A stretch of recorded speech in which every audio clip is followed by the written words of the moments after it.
అమ్మా ఏమన్నా స్నాక్ చేస్తావా? ఏం చేయాలి? మురుకులు చేయవా?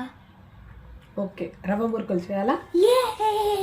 ఈ పాటకైతే మీకు అర్థమై ఉంటుందండి. ఈరోజు రెసిపీ అయితే రవ్వ మురుకులు. నార్మల్ మురుకుల కన్నా రవ్వ మురుకులు చాలా బాగుంటాయి.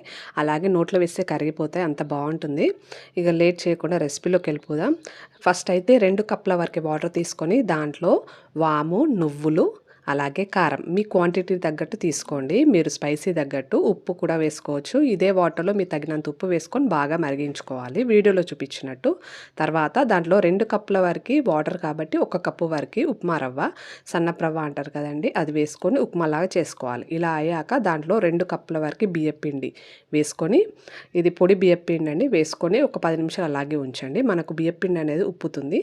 తర్వాత ఇప్పుడు దాన్ని ఒక బౌల్లోకి ట్రాన్స్ఫర్ చేసుకొని దీన్ని వాటర్ కూడా ఏం పట్టదు, లైట్గా వాటర్ అనిపిస్తే మీకు చేతికి తడి తడుపుకుంటూ కలుపుకోవాలి. తర్వాత దీన్ని కాస్త మరీ మెత్తగా కాకుండా గట్టి కాకుండా చేసుకొని వీడియోలో చూపించినట్టు ఈ మిషన్తో మురుకులు చేసుకుంటే అంతే.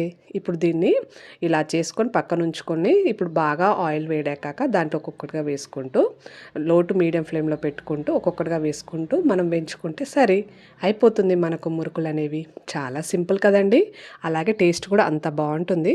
మా బాబాయ్కి అయితే చాలా చాలా నచ్చింది. మీరే చూడండి వాడు ఏమన్నాడో. నెక్స్ట్ వీడియోతో కలుద్దాం. అంతవరకు సెలవు. నమస్తే. సూపర్ ఉందమ్మా.